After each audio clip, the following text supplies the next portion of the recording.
স্বাগতম জনাইছো সকলোকে মোৰ ইউটিউব চেনেল আসাম জেএনবিলৈ। তোমালোকে সকলোৱে জনা ইয়াতে মই নৱোদয় বাছনি পৰীক্ষা ৰিলেটেড তথ্য আৰু এন্ট্ৰেন্সৰ বাবে যিবোৰ বস্তু লাগে, মেটেৰিয়েলছ লগতে প্ৰিপাৰেচনৰ কাৰণে তৈয়াৰীৰ বাবে সমস্ত পঢ়া-শুনাৰ বাবে সকলো কিছু ইয়াতে প্ৰভাইড কৰা হয়। এতিয়া আমি এটা জেএনবিএসসি সিৰিজ চলাই আছো নৱোদয় বাছনি পৰীক্ষা ষষ্ঠম শ্ৰেণীৰ বাবে। তাৰে আমাৰ ডে 26 লৈকে গৈছে আমাৰ 26 লৈকে গৈছে আৰু 26ত কি কৰিছিলো বৰ্গমূল আৰু ঘনমূলৰ ভূমিকাটো আমি চাইছো। আজি বৰ্গমূল আৰু ঘনমূলৰ কেইটামান অনুশীলনৰ প্ৰশ্ন চাম, ঠিক আছে? তো বৰ্গমূল আৰু ঘনমূলৰ অনুশীলনৰ প্ৰশ্নমালা আজি আমি চাম। আৰু আজি ডে হ'ব কিমান? ডে হ'ব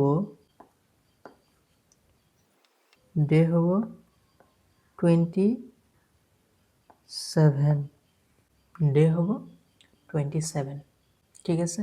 তো আমি আৰম্ভ কৰোঁ। এতিয়া চোৱা, উৎপাদকৰ সহায়ত 7056ৰ বৰ্গমূল হৈছে। তোমাৰ বৰ্গমূল উলিয়াব লাগে। এতিয়া বৰ্গমূল উলিয়াবলৈ আগতে কি পদ্ধতি কৰিছো? মৌলিক উৎপাদক বিশ্লেষণ পদ্ধতি। মৌলিক উৎপাদক ওলাই তাৰ পৰা আমি জোৰ বনাইছো দুটা দুটাকে বনাই তাৰ পৰা এটা এটাকৈ লৈ পূৰণ কৰি আমাৰ বৰ্গমূল ওলাইছে। এতিয়া 7059ক ওলাবলৈ হলে প্ৰথমে আমাৰ মৌলিক উৎপাদক বিশ্লেষণটো কৰিব লাগিব। তেনেহ'লে 7056, ঠিক আছে? এতিয়া চোৱা, 2 দি দিয়া 2 3 গুণ 6, 2 5 গুণ 10, 2 2 গুণ 4, 2 8 গুণ 16। 2 দি দিয়া এবাৰ যাব 15 হ'ব, 2 7 গুণ 14 হ'ব, 2 6 গুণ 12, 2 4 গুণ 8। আকৌ 2 দি দিয়া 2 8 গুণ 16, 2 8 গুণ 16, 2 2 গুণ 4, 2 দি দিয়া 2 2 1, আচ্ছা 4 4 1 হ'ব। এতিয়া 2 দি তো আকৌ নাযায়, এতিয়া কি হবে 4 4 4 যোগ 4 যোগ 1 কৰিলে আমাৰ 9 হয়, মানে আমাৰ 3 দি ভাগ দিব পাৰিম। 3 দি চোৱা 3 ৰ 1 গুণ 3, 1 ইফালে 3 4 গুণ হ'ব 12, 2 1 3 7 গুণ হ'ব 21, ঠিক আছে? এতিয়া 147 তুমি এড কৰিলে হৈ যাব কিমান? 11। 11ক আমি 2 দি দিব নোৱাৰো, 3 দি দিব নোৱাৰো, 5 দি দিব নোৱাৰো। এতিয়া 7 দি চোৱা 7 2 গুণ 14, 7 ৰ 1 গুণ 7, 7 দি যাব 7 2 গুণ 14, 7 ৰ 1 গুণ 1, 7 ৰ 1 গুণ 7, 7 3 গুণ 21, মানে আমাৰ সম্পূৰ্ণৰূপে মৌলিক উৎপাদক বিশ্লেষণ আমি কৰিলো।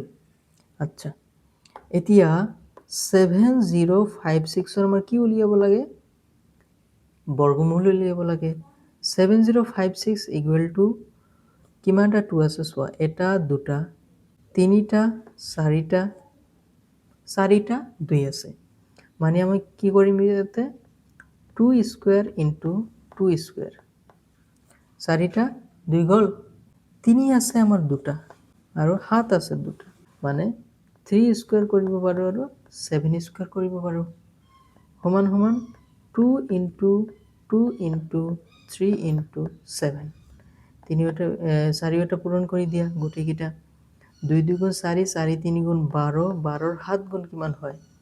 84, মানে আমাৰ এনসাৰটো কি হৈ যাব? 84 আমাৰ কি হৈ যাব? 7056ৰ কি বৰ্গমূল। নহলে অপচন আমাৰ ক'ত আছে? 1 নম্বৰটো আমাৰ এনসাৰ হৈ যাব। বুজি পালা এইটো? একেবাৰে সহজ। আমি ইয়াৰ আগৰ যিবোৰ টপিক আছিল বা বিষয় আছিল, চেপ্টাৰ আছিল, তাতে আমি কি কৰিছো মৌলিক উৎপাদক বিশ্লেষণ পদ্ধতি আমি শিকি আহিছো অলৰেডি।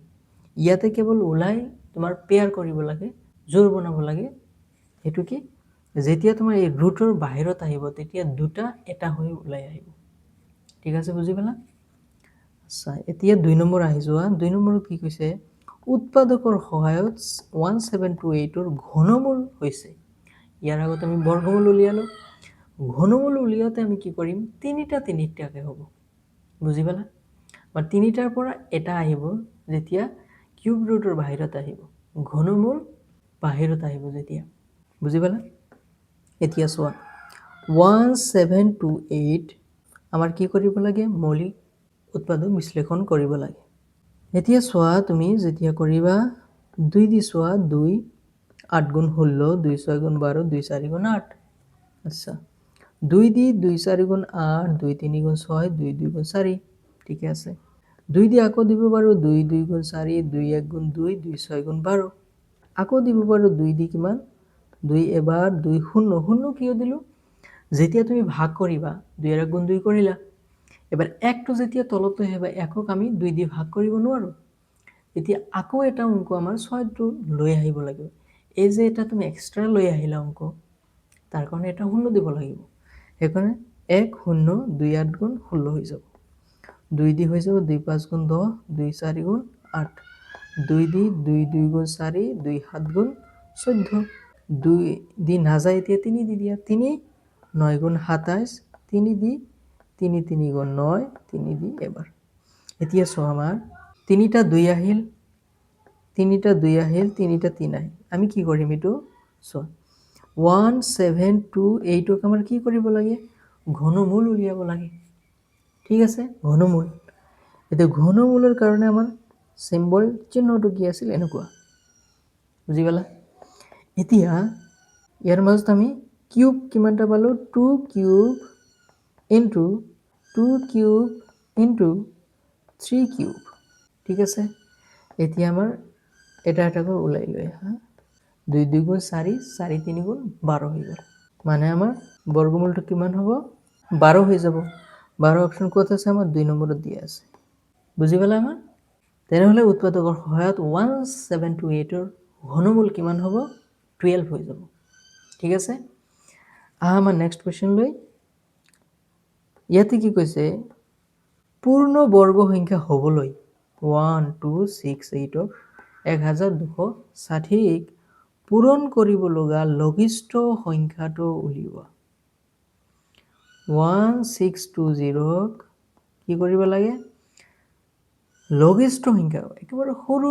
পূৰণ কৰিবলৈ সংখ্যা এনেকুৱা আমি উদাহৰণ ভূমিকাত চাইছিলোঁ কেনেকৈ প্ৰথমে আমি ঠিক একেদৰে মৌলিক উৎপাদকসমূহ ওলাৰ পিছত আমি জোৰ কৰি চাম যে কোনটো জোৰ নাই যিকেইটাৰ জোৰ নাই সেই সংখ্যাকেইটা তাক আকৌ পূৰণ কৰিম ইমান টেনশ্যন নল'বা চাই লোৱা বুজি যাবা চোৱা 1260 ইয়াক আমাৰ কি কৰিব লাগে মৌলিক উৎপাদক উলিয়াব লাগে 2 দি 2 6 গুণ 12 2 3 গুণ 6 শূন্য 2 দি 2 3 গুণ 6 2 2 2 1 গুণ 2 1 থাকিব 2 5 গুণ 10 এতিয়া 2 দি আৰু নাযায় আমি কি কৰিম 5 দি যাব যেহেতু 5 দি দিয়া কিমান বাৰ যাব 5 6 গুণ 30 5 3 গুণ 15 এতিয়া 5 দি আৰু নাযায় 3 দি যাব 3 দি 3 2 গুণ 6 এবাৰ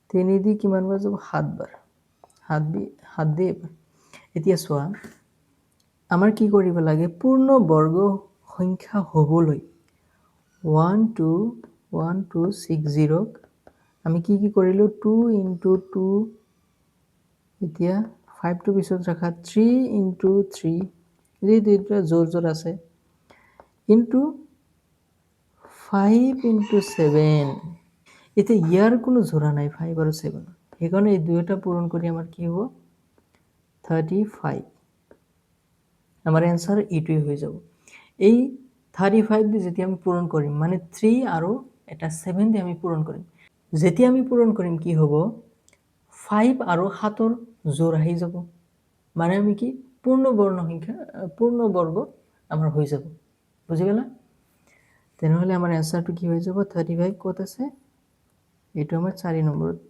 অপশ্যন আছে বুজি পালা 3 নম্বৰ 4 নম্বৰ অপশ্যন হৈ যাব এতিয়া আহিছো নেক্সট কোৱেশ্চন লৈ নেক্সট কোৱেশ্চন কি হৈছে পূৰ্ণ বৰ্গ সংখ্যা হ'বলৈ 968ক পূৰণ কৰিব লগা লঘিষ্ঠ সংখ্যাটো উলিওৱা পূৰ্ণ বৰ্গ সংখ্যা হ'বলৈ 968 সেম কোৱেশ্চন দিছে কিমান সংখ্যা দি পূৰণ কৰিব লাগিব ইয়াতো ঠিক একেদৰে কৰা 968ৰ আমি কি কৰিম বৰ্গ উলিয়াই ল'ম 2 দি 2 4 গুণ 8 2 8 গুণ 16 2 4 গুণ 8 2 দি 2 4 2 2 দি 1 2 1 গ'ল এতিয়া চোৱা 3 দি তো দিব নোৱাৰো 5 দি দিব নোৱাৰো 7 দি যাব নেকি 7ৰ 1 গুণ 7 তোমাৰ থাকিল 5 7 দি নাযায় তুমি 11 দি দিব পাৰা 11 গুণ 121 মানে 11 দি এবাৰ তেনেহ'লে এতিয়া চোৱা কি হ'ব 968 ইকুৱেল টু আমাৰ কি পূৰ্ণ বৰ্গ কৰিব লাগে 2 into 2 into 2 into 11 into 11 ঠিক আছে আমি ইয়াতে 2 জোড়া এটা পালো 11 জোড়া জোৰটো পাই গ'লো আমাৰ বাকি থাকিল কি 2 এতিয়া কৈছে কি আটাইতকৈ সৰু কি সংখ্যা পূৰণ কৰিলে তোমাৰ এইটো পূৰ্ণ বৰ্গ হৈ যাব ইয়াৰ লগত আমি কি কৰিম তেনেহ'লে আৰু এটা 2 দিম যাতে এই দুটা জোৰ হৈ যায় বুজি পালা এই কাৰণে আমাৰ এনসাৰটো হৈ যাব আমাৰ অপশন 3 2 বুজি পালা এইটো কেনেকৈ কৰিলো আগত কৰিছো একেদৰে ঠিক আছে এতিয়া আহিছো 5 নম্বৰ প্ৰশ্ন 5 নম্বৰত কি কৈছে যে পূৰ্ণবৰ্গ হ'বলৈ 6132 ৰ পৰা বিয়োগ কৰিব লগা লঘিষ্ঠ সংখ্যাটো হ'ল আমি ইয়াৰ আগত পূৰণ কৰা কৰিছো বা হৰণ কৰিব কৰিলে যেটো আমাৰ বেজৰ আছে জোৰ নোহোৱা হয় হেতু আমি ভাগ কৰিলে আমাৰ আনসাৰ আহি গ'ল হয় ঠিক আছে কিন্তু ইয়াতে কৈছে কি বিয়োগ কৰিব লগা এটো অলপ টাফ হয় এটো এনেকুৱা ধৰণৰ আগত কৰা নাই আৰু ইমান টাফ সাগে এক্সামত নাহে এবাৰ প্ৰেক্টিস কোৱেশ্চন হয় তথাপি তোমালোকে কৰি লবা যদি একেবাৰে তোমালোকে বুজি নোপোৱা এটো এৰি দিবা ইমান হাৰ্ড এক্সামত সাগে নাহে চোৱা পূৰ্ণবৰ্গ হ'বলৈ 6132 ৰ পৰা বিয়োগ কৰিব লগা লঘিষ্ঠ সংখ্যাটো হল ইয়াতে চোৱা আমাৰ সংখ্যাটো 6132 ঠিক আছে এটো আমি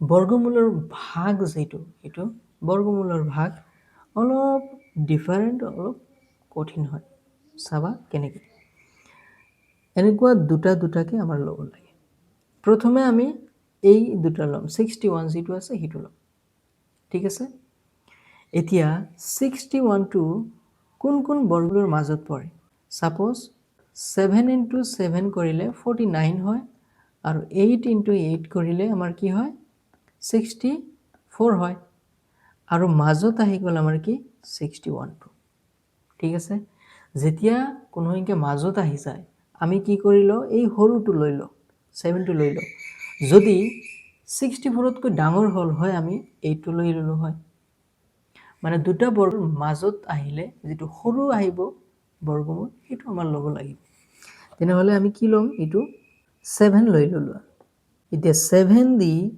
7 7 যা কিমান হ'ব 49 তলত আমাৰ কিমান আহি যাব 12 আহি যাব বুজি পালা এতিয়া নেক্সট টাইম যেতিয়া ভাগ কৰিবা কি হ'ব এই বস্তুটো ডাবল হৈ যাব কিন্তু 2 কৰিব লাগিব 7 2 গুণ 14 হৈ যাব আৰু এই দুটা 32 যেটো আছে এই দুটা ডাইৰেক্ট নামি আহিব আমি যেতিয়া ভাগ কৰিছিলো তাতে এটা এটা অংক আহিছিল ঠিক আছে ইহতে যেহেতু বৰ্গমূলৰ ভাগ এটো এনেকৈ দুটাকে আহে ঠিক আছে 1 2 3 2 হৈছে এতিয়া আৰু এটা নিয়ম হল কি তুমি ইয়াতে যিমান দিবা ঠিক হিমান দি ইয়াতে পূৰণ কৰিব লাগিব আৰু এই সংখ্যাটো ইয়াতে যাই বহিব বুজি পালা চোৱা তুমি ইয়াতে যেটো দিবা ইয়াতে তো 2x হল যেটো আছিল হেতু 2x হল মানে দুগুণ হৈ 7 টো আমাৰ 14 হৈ গল ইয়াতে যিমান দিবা হিমান দি ইয়াতে পূৰণ কৰিব লাগিব বুজি পালা আৰু সেই সংখ্যাটো ইয়াতে বহিব এটো আমি বুজি পালো এতিয়া কি দি পূৰণ কৰিম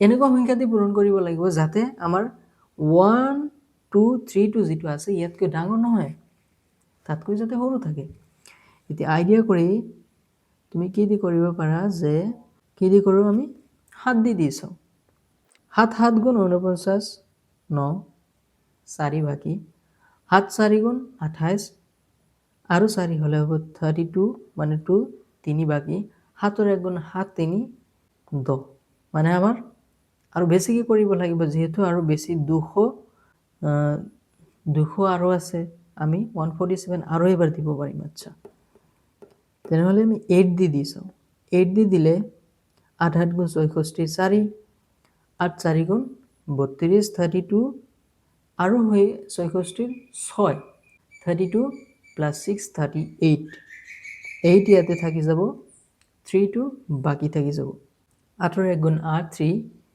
কিমান হৈ যাব 11 1184 আৰু এই 8 টো আমাৰ ইয়াতে বহি যাব মানে 78 হল আমাৰ তেনেহলে ইয়াতে কি হৈ যাব 1184 আচ্ছা এতিয়া এইখিনি তুমি মুছি দিব পাৰা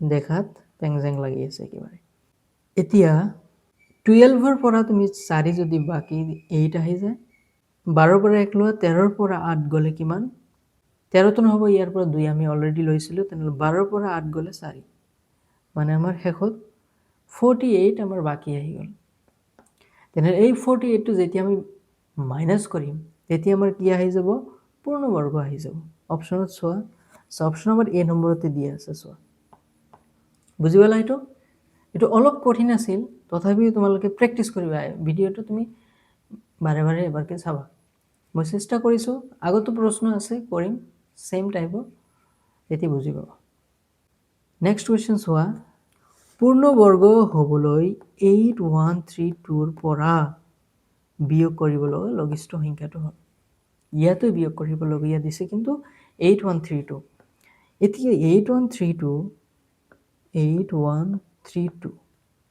এইটো বিয়োগ ইয়াৰ পৰা কিমান বিয়োগ কৰিলে এইটো পূৰ্ণবৰ্গ হ'ব ঠিক আছে এতিয়া আচ্ছা তোমাক পূৰণ বা হৰণ যে লঘিষ্ঠ কিমান পূৰণ কৰিব লাগিব লঘিষ্ঠ কিমান হৰণ কৰিব লাগে তেতিয়া আমি কি মৌলিক বিশ্লেষণ পদ্ধতি যেটো আছে তাৰ পৰা আমি কৰো কিন্তু ইয়াতে বিয়োগ কৰিব বা যোগ কৰিব ক'লে এনেকুৱা ধৰণৰ কৰিব লাগিব এতিয়া চোৱা তুমি দুটাকে ল'ব লাগিব এতিয়া 81 টো আমাৰ কি ডাইৰেক্ট কিহৰ 9 into 9 কৰিলে আমাৰ 81 আহি যায় মানে আমি ডাইৰেক্ট 9 টো ল'ব পাৰো যদি ডাইৰেক্ট স্কয়াৰ মানে বৰ্গ নহয় তেনেহলে আমি সৰু যেটো তাৰ ওচৰত যেটো সৰু আছে এটো আমি লও এতিয়া 81 কি কৰিম আমি 9 ললো 9 9 যে 81 এতিয়া 32 টো আহি যাব 32 আহি গল এতিয়া কি কৰিম আমাৰ কি আছিল নিয়মটো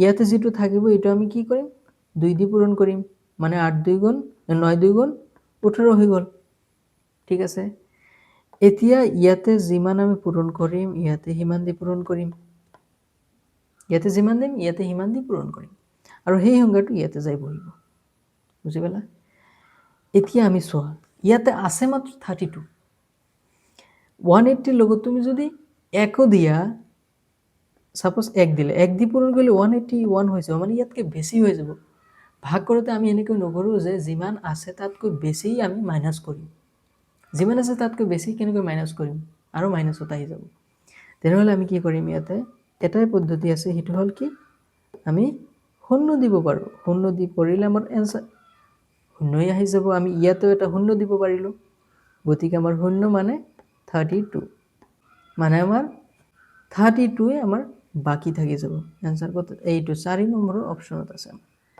বুজি পালা এটো সহজ একেবাৰে কিয়নো আমাৰ ডাইৰেক্ট কিউব আহি গৈছে কা ইয়াৰ আমাৰ কিউব আহি গৈছে 9 into 9 কি আমাৰ বৰ্গ আহি আছে 9 into 9 = 81 ডাইৰেক্ট আমাৰ বৰ্গ আহি গৈছে বুজি পালা এতিয়া আহি যোৱা উৎপাদকৰ সহায়ত 1600 নিৰ্ণয় কি কৰিব লাগে নিৰ্ণয় বৰ্গমূল হল ইয়াৰ বৰ্গমূল উলিয়াব দিছে বেসিক্যালি এতিয়া বৰ্গমূল ইয়াৰ তুমি একেবাৰে সহজে উলিয়াব পাৰা কেনেকে 1600 ইয়াক আমি কেনেকে লিখিব পাৰো 16 into 100 ঠিক আছে ইয়াৰ বৰ্গমূল উলিয়াব লাগে নেক্সট আহি যোৱা পূৰ্ণ ঘন হবলৈ আমি পূৰ্ণ বৰ্গ কৰিলো এতিয়া পূৰ্ণ ঘন হবলৈ 5000 5000ক কোনটো লঘিষ্ঠ সংখ্যাৰে হৰণ কৰিব লাগে এটো হৰণ কৰিব লাগে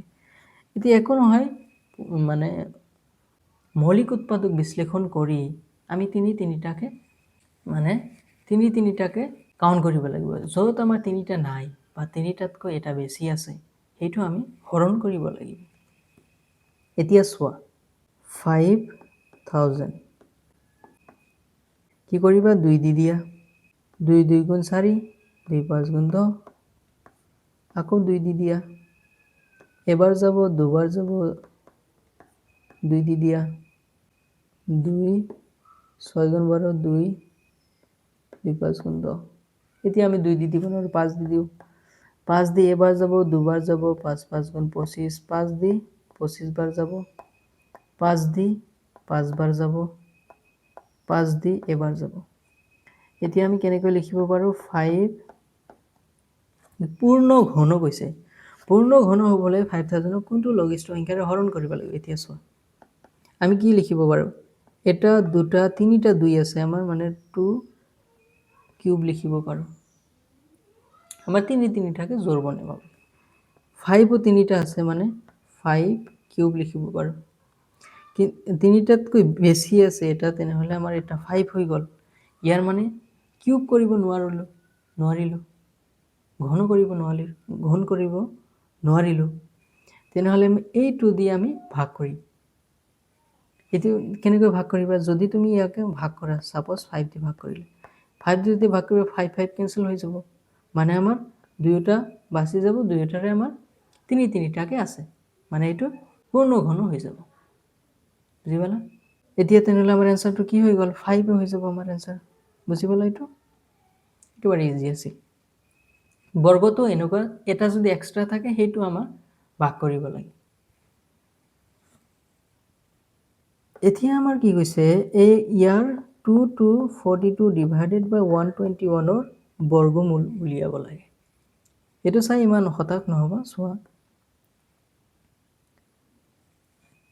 আমাৰ কি কৈছে? 2 to 42 বাই 121।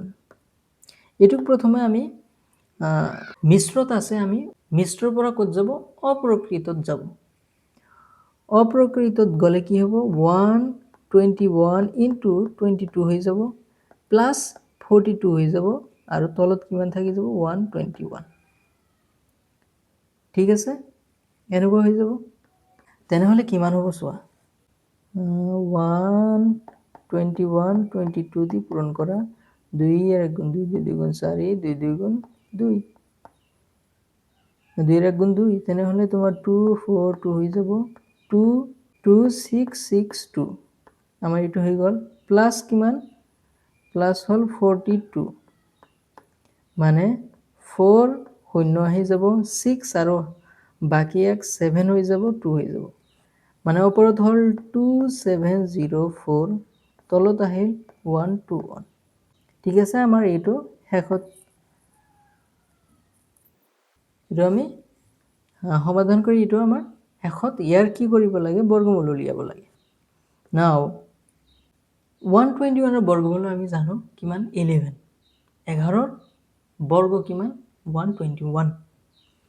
তেনেহ'লে আমাৰ কেৱল 2704 যিটো আছে, ইয়াৰ বৰ্গমূলটো উলিয়াব লাগে। এতিয়া এইটো আমি প্ৰথমত ট্ৰাই কৰোঁ। 2704ক তুমি কি কৰা? মৌলিক উৎপাদক বিশ্লেষণ কৰা। 4 আছে যিহেতু আমি 2 দি দিব পাৰোঁ। 2 দি কিমান বাৰ যাব? এবাৰ, 3 বাৰ, 5 বাৰ, 2 বাৰ, আৰু এবাৰ যাব 2 দি, 2 6 গুণ 12, 2 7 গুণ 14, 2 7 গুণ হৈ আছে কিমান? 14, 2 6 গুণ 12, আৰু এবাৰ দিব পাৰোঁ 2 দি, 2 3 গুণ 6, 2 3 গুণ 6, 2 8 গুণ 16, 2 দি আকৌ দিব পাৰোঁ, 2 ৰ 1 গুণ 2, 2 6 গুণ 12, 2 9 গুণ 18। এতিয়া 169ক তুমি কি দি দিবা? মনত আছে না নাই? তোমালোক টেবুলটো মুখস্থ কৰিবলৈ কৈছিলোঁ। তালিকা যিটো আছিল, বৰ্গৰ যিটো আৰু বৰ্গমূলৰ তালিকা আছিল, সেইটো মুখস্থ কৰিবলৈ কৈছিলোঁ। 169 কিহৰ হয়? 13ৰ 13 গুণ, মানে 13। তেনেহ'লে আমাৰ একেবাৰে সহজ আহি গ'ল কি? তেনেহ'লে আমাৰ একেবাৰে সহজ কি আহি গ'ল? দুটা 2ৰ পৰা এটা 2 ল'ম, দুটা 2ৰ পৰা এটা ল'ম, দুটা 13ৰ পৰা আমি এটা ল'ম। মানে আমাৰ যেতিয়া কিহৰ বৰ্গমূল উলিয়াব লাগে? 2 2, এইটো যেতিয়া বৰ্গমূল উলিয়াব লাগে, আমি কি কৰিম? 2704ৰ বৰ্গমূলটো উলিয়াই ল'ম। এনে ইয়াৰ বৰ্গমূল কিমান হ'ব আমি চালো কি এটা 2 আহিব ইয়াৰ পৰা এটা 2 আহিব ইয়াৰ পৰা এটা 13 আহিব ইয়াৰ পৰা 2 into 2 into 13 তলত আমি 120 and কিহৰ হ'ব 11 এইখিনি কৰিলো এতিয়া চোৱা 2 2 গুণ 4 4 13 গুণ কিমান হয় 52 তলত আহিল 11 এতিয়া এনসাৰটো চোৱা গোটেই কেইটা তোমাৰ যেটো ভগ্নাংশখিনি আছে সেইখিনি সেম আছে আৰু যেটো আমাৰ পূৰ্ণ সংখ্যা আছে হেতু বেলেগ বেলেগ এতিয়া আমাৰ ভগ্নাংশটো কৰিব নালাগে যেহেতু গোটেই কেইটা সেম তেনেহলে আমি কেৱল কি চাম 11 ৰ কিমান গুণ হ'ব 11 ৰ 5 গুণ বেছি হৈ যাব 55 তেনেহলে 11 ৰ 4 গুণ আহি যাব ভিতৰত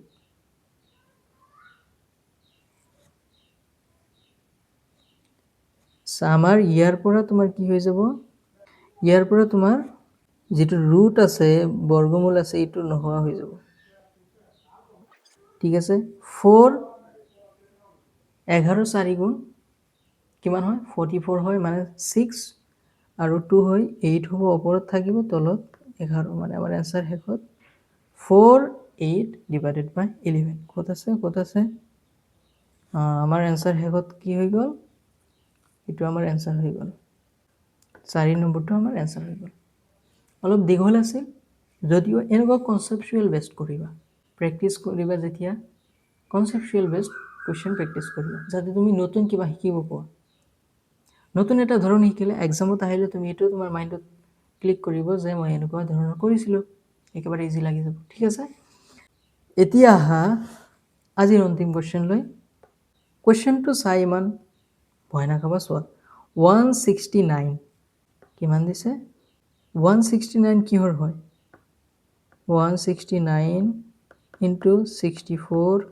into 16 সমান কি ইয়াৰ মান উলিয়াব লাগে মানে 169 ৰ আমি অলপ আগতে কি কৰিলো 13 কৰিলো 64 ৰ কি আছিল 8 আছিল আৰু 16 ৰ 4 আছিল 13 ৰ 8 গুণ কিমান হয় 13 ৰ 8 গুণ 104 হয় আৰু 4 তেনেহলে কিমান হ'ব 416 आंसरটো আমাৰ 416 হৈ যাব মানে আমাৰ 1 নম্বৰ অপচনটো হৈ যাব বুজি পালা এইটো একেবাৰে ইজি আছিল এইটো আজিৰ কাৰণে ইমানেই তোমালোকৰ কোনো ধৰণৰ যদি ডাউট থাকে তোমালোকে সুধিবা মই বাৰে বাৰে সেশনৰ শেষত বা ভিডিঅ'ৰ এণ্ডত শেষত মই কৈ দিম যে যদি কোনো ধৰণৰ বস্তু তোমালোকে বুজি নোপোৱা তোমালোকে কমেন্টত সুধিবা তাতে মই বুজাবলৈ চেষ্টা কৰিম আৰু কোনো ধৰণৰ টপিক তোমালোকে যদি বনাব লাগে বা হাৰ্ড লাগে তোমালোকে কমেন্টত জনাবা স্যাৰ এইটো স্যাৰ বা দাদা এইটো বনাই দিব লাগে মই হেতু মই বনাই দিম ঠিক আছে আৰু কোনো ধৰণৰ তোমালোকে যদি বুজি নোপোৱা যে স্যাৰ এনেকৈ পঢ়ালে মই বুজি পাম তোমালোকে কমেন্টত জনাবা মই তেনেকৈ বুজাবলৈ চেষ্টা কৰিম ঠিক আছে আজিৰ কাৰণে ইমানেই ধন্যবাদ সকলোকে তোমালোকে ধৈৰ্য সহকাৰে ইমান সময় চালা চেনেলটো সাবস্ক্ৰাইব কৰি ৰাখিবা ইয়াতে নৱোদয় ৰিলেটেড নৱোদয় বাছনি পৰীক্ষা ৰিলেটেড সকলো তথ্য পাই যাবা আৰু তৈয়াৰীৰ কাৰণে সময় তোমালোকে ভিডিঅ' পাই থাকিবা ঠিক আছে আজিৰ কাৰণে ইমানেই ধন্যবাদ